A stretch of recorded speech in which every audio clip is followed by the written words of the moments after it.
अगर इन्होंने दिया है तो इनको पैर पकड़ के मंदिर में जा करके, हिंदू के किसी मंदिर में जाकर पैर पकड़ के भगवान से माफ़ी मांगना चाहिए और पूरे हिंदुओं से माफ़ी मांगना चाहिए कि मैंने जो बोला या मैं इनसे लगवाना चाहिए, जैसा कि मनीष कश्यप ने कुछ किया नहीं और इनसे लग गया। गरीबों का आवाज़ उठाते हैं और ऐसे ऐसे लोग जो बयान देते हैं हिंदुओं के खिलाफ बोलते हैं, इन पर चाहे मुसलमान है चाहे कोई धर्म के लोग हैं, सभी को मिल करके FIR करना चाहिए, क्योंकि आज उन्होंने सनातन को बोला है, कर इस्लाम को बोलेंगे कभी किसी स्टालिन जो तमिलनाडु के मुख्यमंत्री हैं, उनके लड़के ने सनातन धर्म के ऊपर बहुत बड़ा टिप्पणी किया है, जिसमें उन्होंने कहा है कि सनातन धर्म और हिंदू धर्म एक मलेरिया बीमारी की तरह है, इसे जड़ से उखाड़ फेंक देना चाहिए।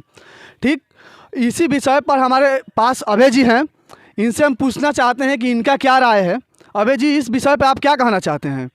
हजारों वर्ष पुराना है, इसको मिटाने वाले कितने लोग आए, इनसे पहले भी बहुत सारे लोग आए थे और वो खुद मिट गए, लेकिन आज तक सनातन और हिंदू धर्म जो है कभी नहीं मिटेगा।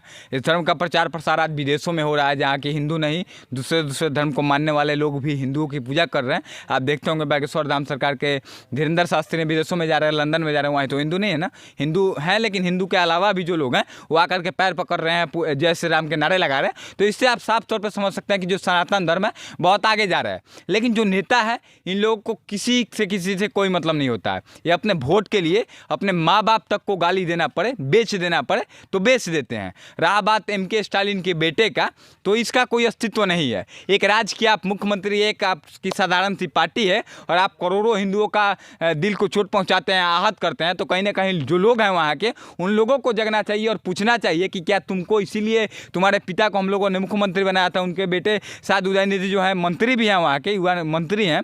तो ऐसे ऐसे लोग सम्मानित पद पे हैं आप, इसके बाद अगर इस तरह का बयान देते तो कहीं ना कहीं बहुत दुर्भाग्यपूर्ण है। और ऐसे ऐसे नेता के खिलाफ मुझे लगता है कि देश के अलग अलग कोनों से हिंदुओं को, और चाहे अलग अलग हिंदू है चाहे मुसलमान है चाहे कोई धर्म के लोग हैं, सभी को मिल करके FIR करना चाहिए, क्योंकि आज उन्होंने सनातन को बोला है, कर इस्लाम को बोलेंगे, कभी किसी और धर्म को बोलेंगे। किसी को यह अधिकार नहीं है कि दूसरे धर्म का आप मजाक बनाए। आप चाहे किसी धर्म के हैं, आपको यह कहीं से अधिकार नहीं मिला है कि आप दूसरे धर्म का मजाक बनाए। तो कहीं ना कहीं यह बयान गलत है। अगर इन्होंने दिया है तो इनको पैर पकड़ के मंदिर में जा करके, हिंदू के किसी मंदिर में जाकर पैर पकड़ के भगवान से माफ़ी मांगना चाहिए और पूरे हिंदुओं से माफ़ी मांगना चाहिए कि मैंने जो बोला या मेरी गलती थी, मेरे मुंह से निकल गई, और माफ़ी मांगे तब छोड़ देना चाहिए। अगर नहीं मांगते हैं तो इन पर NSA लगवाना चाहिए, जैसा कि मनीष कश्यप ने कुछ किया नहीं और NSA लग गया। गरीबों का आवाज़ उठाते हैं और ऐसे ऐसे लोग जो बयान देते हैं हिंदुओं के खिलाफ बोलते हैं, इन पर NSA लगना चाहिए। आखिर क्या कारण है? राजनेता है वो, उनके कहने का भी कोई उद्देश्य होगा। वो क्या सोच के कहे हैं, हिंदुओं का जो दिल दुखाए हैं, हिंदुओं के आस्था पर चोट पहुंचाए हैं, आखिर उनकी उद्देश्य क्या है? देखिए, नेता कुछ भी बोलता है ना तो उसके पीछे बहुत बड़ा कारण होता है। सबसे बड़ा कारण यही होता है कि उसको वोट चाहिए होता है।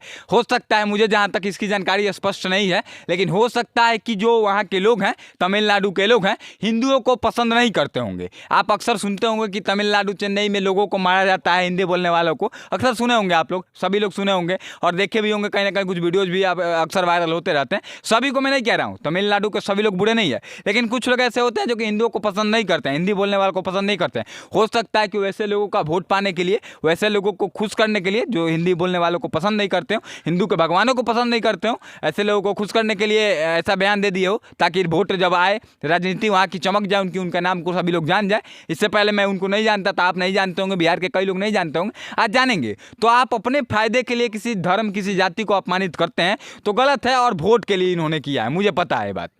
वहाँ इसे क्यों कह रहे हैं? उधर तो तमिलनाडु साइड में जो साउथ इंडिया है, उधर तो गणेश पूजा भी होता है, देवी की पूजा होती है, बड़े बड़े मंदिर भी हैं, है ना। फिर वहाँ पे जब ऐसे हो रही है तो फिर वो मतलब ऐसे बयान कैसे दे सकते हैं? वो देखिए, मंदिर हर जगह है, देश के खड़े कोने में मंदिर है, लेकिन मैं तो कह तो रहा हूँ ना, हिंदुओं की संख्या हो सकती है कम हो वहाँ पे, और हो सकती है नहीं, शायद कम ही है हिंदुओं की संख्या वहाँ पे, शायद बौद्ध धर्म को मानने वाले लोग हो सकते हैं। और तमिलनाडु से अक्सर आप देखते होंगे कई साल पहले से वहाँ मांग उठता आ रहा है कि तमिलनाडु को एक अलग देश का दर्जा मिले, यानी भारत से वो अलग होना चाहता है। तो जो राज्य भारत से अलग होना चाहता है वो राज्य तो चाहेगा कि हिंदुओं का मैं अपमान करूँ, भारत का अपमान करूँ, नया कोई नहीं है। तो इस वजह से हो सकता है कि उन्होंने, जो स्टालिन के बेटे हैं, मुख्यमंत्री के बेटा होकर, लेकिन ऐसा नहीं बोलना चाहिए। भले आप अलग हो जाए जिस दिन, उसके बाद आप बोलिए, क्योंकि आप एक अलग हो गए हैं। लेकिन आज जब आप देश में रह रहे हैं, हिंदू 130 करोड़ संख्या है ना, 140 करोड़ भारत की, इसमें ज़्यादातर हिंदुओं की संख्या है, 100 करोड़ से ज़्यादा हिंदू होंगे। तो ऐसे लोगों का जब आप अपमान करेंगे तो कहीं ना कहीं करोड़ों लोग आहत हुए हैं, और करोड़ों लोगों को FIR करना चाहिए इनके ऊपर। और इनके ऊपर बार बार मैं कहूँगा आपको कि NSA जैसा संगीन जो जुल्म होता है, देशद्रोह का केस इनके ऊपर लगना चाहिए, क्योंकि इन्होंने हिंसा भड़काने का काम किया। अगर आप मानिए आज हिंसा भड़क जाए, गलत का इनका आरोप तो इनका ऊपर आएगा ना कि इन्होंने बयान दिया, इसके ऊपर हिंसा भड़क गया। तो ऐसे लोगों को जेल के अंदर सराहना चाहिए, ना कि मनीष कश्यप को। अच्छा, मनीष कश्यप के ऊपर जो NSA लगा था, वो वीडियो हम भी देखें, आप तो करीबी हैं मनीष कश्यप के, तो उनके ऊपर जो NSA लगा था, क्या वो भड़काऊ बयान था? क्या ऐसा उनके सोशल मीडिया पर ऐसे वीडियो डाला गया था जिसमें कि मतलब देशद्रोह या राजद्रोह का मतलब बात हो? इनसे हालांकि जैसे तौर पे ही लगा, लेकिन इनसे नहीं लगना चाहिए था। उतना बड़ा भी जुल्म नहीं था। अगर उन्होंने वीडियो को शेयर कर दिया कि तमिलनाडु में मारा जाता है, पीटा जाता है, वो कॉमेडी वीडियो बनाया था किसी ने, स्क्रिप्टेड वीडियो था, उसको बनवाया था किसी और ने, फंस गए मनीष कश्यप ने शायद शेयर किया था, मुझे जानकारी नहीं शेयर किया था। लेकिन लोग बोलते हैं कि उसी वीडियो को शेयर करने की वजह से, जो कि स्क्रिप्टेड वीडियो था, उसको रियल समझ कर इन्होंने शेयर कर दिया। जाने अनजाने में किया होगा, पढ़े लिखे हैं, इंजीनियर है, जानबूझकर तो शेयर नहीं करेंगे। ये बात सही है। पता है कि फंस जाऊंगा, शेयर नहीं करते। गलती से अनजाने में हो गई तो छोटी मोटी केस होती, अपना बेल करा लेते, छूट जाते, माफ़ी मांग लेते ज़्यादा से ज़्यादा।